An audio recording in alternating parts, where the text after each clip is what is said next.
ससुराल में खाने वाली देवरानी 10 और पकाने वाली 1 जेठानी। भाभी रोटी खत्म हो गई है, प्लीज कुछ रोटी लेकर आ जाओ। सूरज की आवाज सुनकर निशा गुस्से में रोटी लेकर डाइनिंग टेबल पर रख कर आ जाती है और फिर से रोटी बनाने लगती है। निशा को इतने गुस्से में देख आशा उसके पास जाती है और उससे बोलती है, क्या हुआ बहू, रोटी फुलाने के बदले तू अपना मुंह क्यों फुला रही है? माँ जी, अब मेरी जिंदगी में सिर्फ मुंह फुलाना ही रह गया है। अब क्या मैं वो भी ना फुलाऊं? आपको दिखाई नहीं दे रहा कितना बड़ा परिवार है? आखिर मैं कब तक अकेले इतने लोगों का खाना बनाऊंगी? अब तो मेरे सारे देवर भी शादी के लायक हो गए। कम से कम एक की शादी तो करवा दो ताकि मेरी देवरानी आकर घर के कामों में मेरी थोड़ी मदद करवा सके। बहू, कहता तू ठीक रही है, पर तू ये भी तो सोच, अगर तेरी देवरानी आ गई तो हमारा परिवार और बड़ा हो जाएगा। हाँ जी, अगर परिवार बड़ा होगा तो मेरा काम भी तो बढ़ेगा। आप ये क्यों नहीं देख रही? और आखिर कब तक मेरे सारे देवर कुंवारे बैठे रहेंगे? अच्छा ठीक है बहू, तेरे ससुर जी से सुबह में इस बारे में मैं बात करूंगी। निशा के कहने पर आशा सुबह अपने पति विनोद से बात करती है और जब विनोद ये बात सुनता है तो वो बहुत खुश होता है और अपनी बीवी से कहता है, अरे आशा, मैं तो कब से तुमसे कह रहा था कि हमें अपने पवन के बाद तीनों बड़े बेटों की शादी एक साथ करवा देनी चाहिए। बाकी की शादी भी हम धीरे धीरे करवा देंगे। और वैसे भी हमारे उन तीनों बेटों ने पवन के साथ घर की जिम्मेदारी भी संभाली है। अब बहुएं आ जाएंगी तो बड़ी बहू को भी थोड़ी मदद मिलेगी। अगर आप और बहू चाहते हैं तो फिर ठीक है, मैं कल ही पंडित जी से बात करती हूँ ताकि जल्द से जल्द नितिन, रवि और सूरज की शादी हो जाए। अब बिना कोई देरी करे आशा पंडित से बात करती है और बहुत जल्द नितिन, रवि और सूरज की शादी हो जाती है। शादी के बाद जब निशा की 3 देवरानियां आती हैं तो वो बहुत खुश होती हैं और वो बड़े ही प्यार से अपनी देवरानियों को घर के काम समझाती हैं। आरती, पूजा, संध्या, ये हमारा रसोई घर है। इसी में इतने बड़े परिवार का खाना मैं अकेले बनाती हूँ, पर अब तुम तीनों आ गई हो ना, तो अब तुम तीनों को भी ये रसोई संभालनी होगी। क्या हम तीनों ये रसोई अकेले संभालेंगी? पर दीदी, हमें तो खाना बनाना ही नहीं आता। और दीदी, मुझे तो गैस जलाने से भी डर लगता है। मैंने तो अपनी जिंदगी में पहली बार रसोई में पैर रखे हैं। दीदी, खाना बनाना तो मुझे आता है, पर मैं ये नहीं जानती आटा किसे कहते हैं और चावल किसे कहते हैं। कई बार तो मैं नमक की जगह शक्कर और शक्कर की जगह नमक डाल देती हूँ। तो आपको ही मुझे सब सामान के बारे में बताना होगा, मसाला कौन सा है और हल्दी किसे कहते हैं। संध्या, फिर क्या बनाना आता है तुम्हें? अगर तुमने खाना बनाना शुरू किया तो लग रहा है कि हम सबको भूखा ही सोना पड़ेगा। और तुम दोनों भी महान ही हो। आज से पहले इतनी महान देवरानियां मैंने कभी नहीं देखी। निशा दीदी, क्या हुआ? आप बड़ी नाराज लग रही हैं। हमारी कोई बात बुरी लग गई क्या? मुझे तुम्हारी बातें नहीं बल्कि तुम तीनों बुरी लग रही हो। मैंने सोचा था कि मेरी देवरानियां आएंगी तो वो घर के कामों में मेरी मदद करेंगी, पर तुम तीनों की बस की कुछ नहीं है। अरे, तुम तीनों खाना नहीं बना सकती पर घर के कामों में मेरी मदद तो कर सकती हो।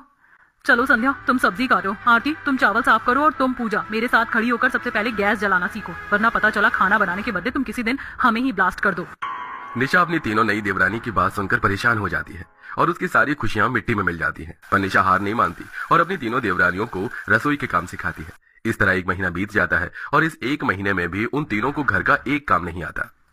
रहने दो तुम तीनों की बस की कुछ नहीं है। तुम तीनों बस मेरा काम बढ़ाना जानती हो। जाओ, जाकर डाइनिंग टेबल पर बैठ जाओ अपने पतियों के साथ। लेकर आ रही हूँ मैं तुम सबके लिए खाना। थैंक यू दीदी, आप बहुत अच्छी हैं। मुझे तो वैसे भी बहुत भूख लग रही थी। कई बार तो मैं भूख की वजह से भी काम नहीं कर पाती।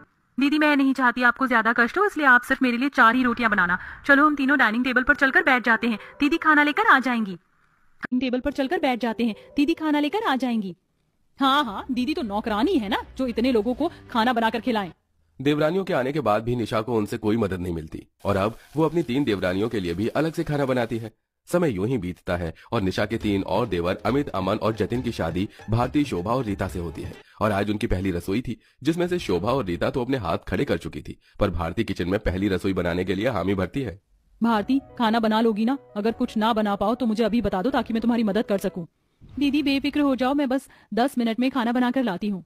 भारती निशा को दिलासा देकर किचन से बाहर भेज देती है और 10 मिनट में पूरे परिवार के लिए थोड़ी सी मैगी बनाती है, जिसे देख निशा का मुंह बन जाता है और वो खुद खाना बनाने के लिए रसोई में जाती है, जहां वो देखती है कि पूरी रसोई में नमक मसाले गिरे हुए हैं, पूरा सामान फैला हुआ है। ये देख उसके होश उड़ जाते हैं और वो पूरा घर सिर पर उठा लेती है।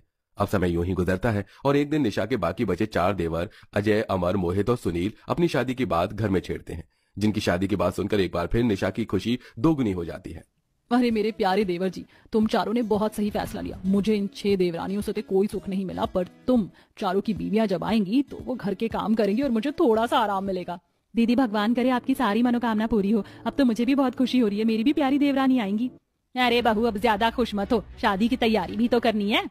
अरे आशा, शादी की तैयारी तुम सब कर लेना, घर में खाना भी तो देखना है। और घर में निशा बहू के अलावा और किसी को खाना बनाना नहीं आता। निशा बहू, बस कुछ दिन की बात और है, तुम सबके लिए खाना बना लो, उसके बाद तो तुम्हारी देवरानियां आ ही जाएंगी। हाँ हाँ पापा जी, क्यों नहीं। जब तक मेरी देवरानियां नहीं आ जाती तब तक आप देखना मेरे खाने का स्वाद कैसा लाजवाब रहेगा। वैसे भी देवरानियों के आने के बाद तो मुझे आराम ही करना है। निशा बहुत ही खुश थी क्योंकि बहुत जल्द उसके 4 और देवर शादी करने वाले थे और उसके घर में उसकी देवरानी आने वाली थी। इसलिए वो खुशी खुशी सबके लिए बड़े ही प्यार से खाना बनाती है और बहुत जल्द उसके चारों देवर की भी शादी हो जाती है और घर में उसकी 4 और नई देवरानी आती हैं। बहू, कल तुम चारों की पहली रसोई है। बड़ी बहू ने रसोई संभाल रखी है, अगर कुछ पूछना हो तो अपनी जेठानी से पूछ लेना।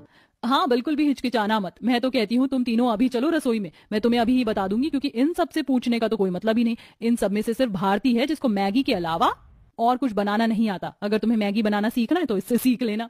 आज निशा की खुशी का ठिकाना नहीं था। वो पिछली बार की तरह अपनी नई चारों देवरानी को रसोई में ले जाती है और उन्हें राशन के बारे में बताती है और खुद कमरे में जाकर सो जाती है। और अगली सुबह निशा की वो देवरानियां कविता, भावना, विनीता और लक्ष्मी आती है और खुद कमरे में जाकर सो जाती है। और अगली सुबह निशा की वो देवरानियां कविता, भावना, विनीता और लक्ष्मी पूरे परिवार के लिए खाना बनाती हैं।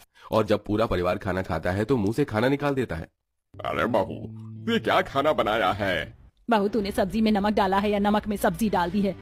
और ये दाल, आज से पहले मैंने ऐसी काली दाल कभी नहीं खाई। और मैंने रोटी के नाम पर ऐसा नक्शा कभी नहीं देखा। वैसे ये कौन से देश का नक्शा है? मुझे तो बहुत अच्छा खाना बनाना आता है, पता नहीं क्यों यहाँ पर खराब बन गया। निशा बहू, मैंने देख लिया मेरी इन चारों बहुओं को कितना अच्छा खाना बनाना आता है। ये चारों भी मेरे घर का अनाज बर्बाद करें, इससे अच्छा है कि तू ही कुछ बनाकर खिला दे, वरना हम सब भूखे ही मर जाएंगे।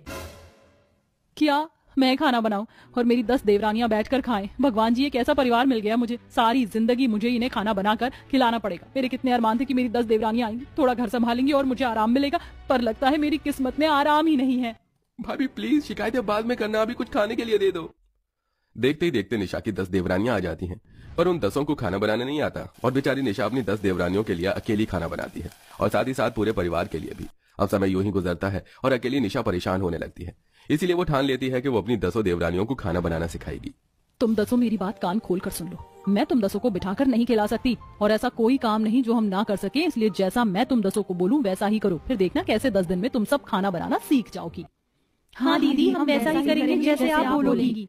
इस तरह निशा अपनी 10 देवरानियों को खाना बनाना सिखाती है और 1 महीने के अंदर अंदर निशा की सारी देवरानियों को खाना बनाना आ जाता है। इसके बाद निशा अब अपनी देवरानियों के साथ मिलकर पूरे परिवार के लिए हंसी खुशी खाना बनाती है और पूरा परिवार एक साथ खाना खाता है।